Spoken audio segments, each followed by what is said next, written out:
Hello and welcome. So, we have another dev diary to go over, but first I think we should have a look at this one. This is the Sunday teaser for the Imperator Rome.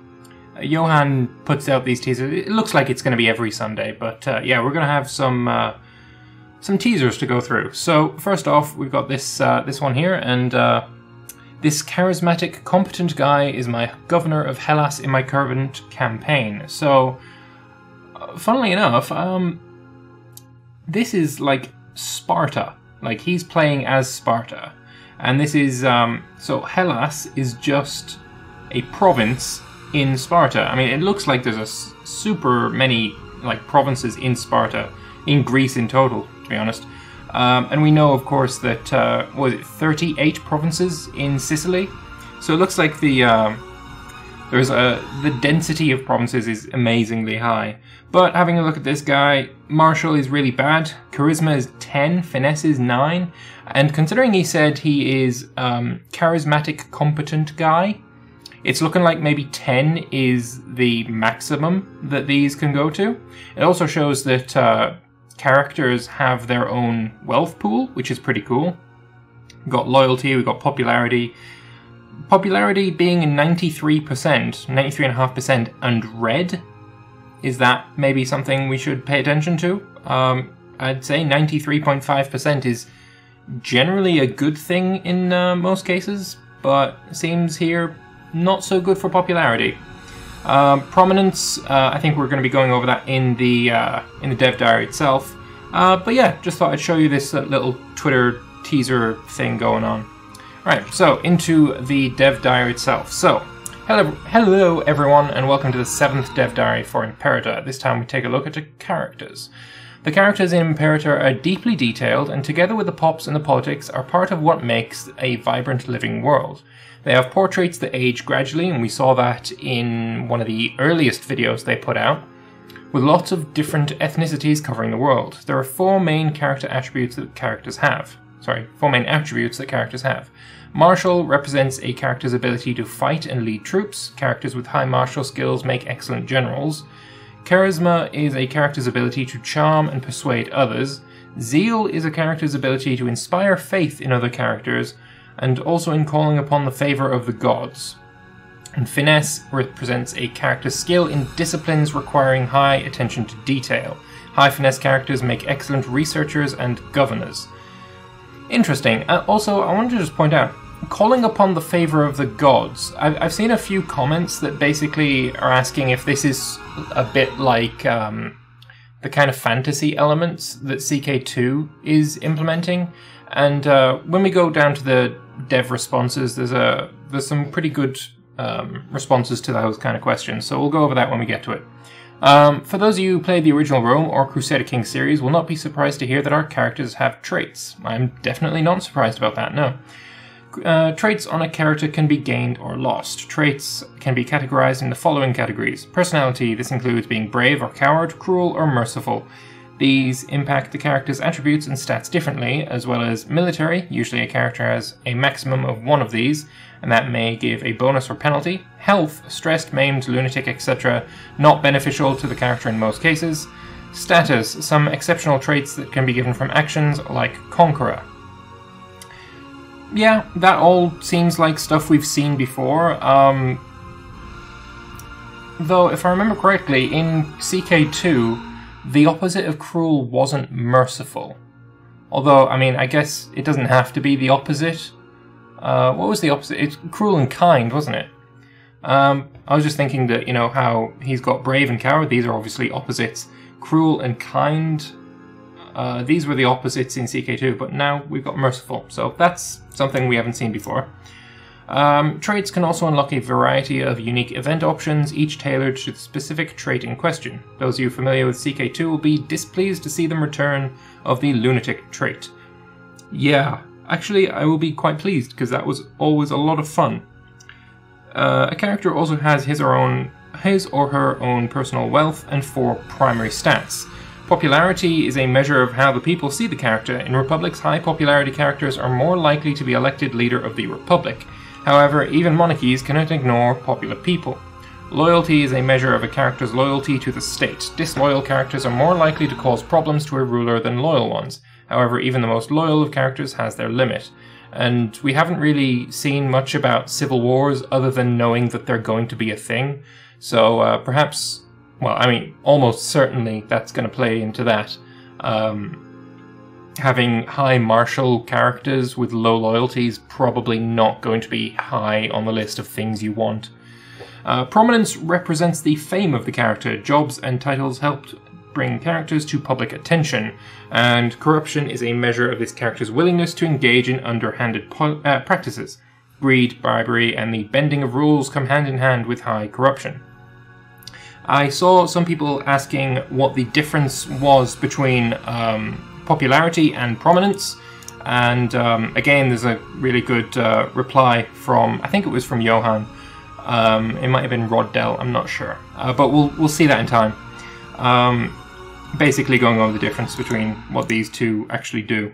Anyway, characters will have parents, will be able to marry and get children just as you'd expect. They can also have friends and rivals, so some things we've seen from CK2 already.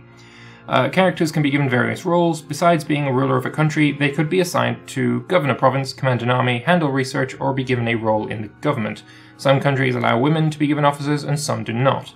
There are lots of different interactions you can do with and on your characters, including arranging marriages, bribing them, loan from them, even sacrifice them if your religions so permit and desire. There will be a deep development diary on those later in development. And then we've got another image here showing Baal Hanid. Also, when I first read this dev diary, the name Baal really stood out to me, because Baal in it's definitely Judeo-Christian religion. The Baal is like another name for like the devil, and I'm thinking this guy is clearly Carthaginian. I mean, he's province of Eastern Sicily, and Eastern Sicily is obviously what Carthage owns right now. Was Baal a common Carthaginian name, and that is how the Romans, when they embraced Christianity, sort of made that name like representative of the devil? Like, I don't know, maybe. It's just something that stood out to me. Anyway, this guy is 9 martial, 7 charisma, 3 finesse, and 5 zeal. And we also see that mid-level, I don't know, ranks of stats get the blue coloring. That's fair enough. He's very poor, he's generous, forgiving, arbitrary. There's some more stats for us to look over. And this guy, 50.1 popularity, and it's blue. So we saw that 93.5% was red, 50 popularity is blue. Maybe it's just in the Twitter teaser it was a little bit of a bug or something. Who knows? Yeah, it's looking pretty good. Compared to the past 3 dev diaries, this one is a breath of fresh air. I have got nothing to complain about with this one. It's great. It's exactly what I wanted. But anyway, let's have a look at the various things that I've got lined up for us. So first off, we've got, that's not what I wanted. Here, just want to show you some characters through the years. So this girl here, Theopila Zenonid, is 15 years old, and this is what she would look like. And of course we know that they will, change their looks over time. Apparently, they start 0 to 5 years old, have like a generic, static kind of face. And then from 5 years old up until when they die, they have that sliding scale thing going on. So here's what 15-year-old looks like, and then this girl is 19 years old, and then we've got a 45-year-old. Just looking, getting a bit of a look at the different, aging mechanics. And all of these women are different characters. They're not the same character through the ages. So maybe you can pull something from that, maybe you can't, I don't know. But anyway, moving on back to here, we'll have a look at the dev responses. So, how are attributes and traits decided? Are they inherited similar to CK, or are they randomly assigned? Some are inherited. Attributes are not inherited, and they're not in CK2, of course. Which traits characters get as they grow older is not random. And then there's another one that has the same answer or something, I'm not sure. This is about city names. Basically, like, there was so many cases where they named a new city Neapolis, which literally means new city. So Naples is literally new city, and that was not uncommon. So people are asking if they will rename the city of Naxos in Sicily, rename it to possibly Tauromenium. I don't know, never heard that one before, but maybe some of you have. Just like today, the world in the past was full of less than original naming for cities. So many Alexandrias, Aphroditopolis, I pronounced that perfectly, don't worry about it, Neapolises, etc. Yeah, cool. So far it seems we've only seen characters with 3 traits. Is this incidental, or is this some kind of limit? It's a soft limit, but higher than 3, and then again, generated characters get 3 traits to start with, so that's something useful to know. I only noticed this now. There's a problematic tag just north of the Apennines. Sioni should be renamed Siones, which was the more common form of the ethnonym of ancient sources. So basically this is good. We have a bit of a window into the devs' kind of mentality when it goes into naming, different nations. They're using proper nouns, so Senonia instead of Senoni. It'll displease some, of course, but yeah, it seems fine. Authors sometimes use this practice when referring to the land of the Arverni, Arvernia, etc. Yeah, makes sense to me. Finesse, people complaining about that, and Arheo wanted to call it pulchritudes. Yeah, whatever. Fisticuffery, I actually really agree it should be called fisticuffery. But yeah, that's just lots of information here that is pretty good. I mean, compared to the previous dev diaries, this is, like I said, it's a breath of fresh air. It's great. So yeah, that's pretty much it. Here's the one I was talking about before. Prominence equates to how well known, active, and visible a character is on the national scene. Popularity is an indication of how popular approval said character has. One could say that Nero was prominent, but I doubt he had much popularity. So yeah, basically, difference between prominence and popularity, there is something. But yeah, that is the dev diary, and I think it's pretty good. One more thing, I should have mentioned this in the last video I made, but archers may be getting a rename. Dengt here has had a pretty good suggestion. Well, it's not an uncommon suggestion, a lot of people have made it before, but this one, first one I've seen the devs respond to.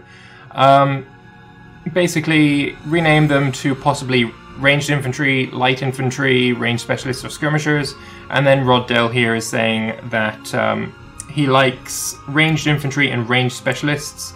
I've also seen missile infantry be suggested. Personally, I still prefer skirmishers. I know that they could be confused for cavalry, but you could just rename cavalry to skirmish cavalry. I mean, it's whatever. But anyway, that is the dev diary. Let me know your thoughts in the comment section below. I personally think this is just a massive step up compared to the previous, 3? So yeah, let me know what you think in the comments below, and I will see you for the next dev diary in a week. Bye bye for now.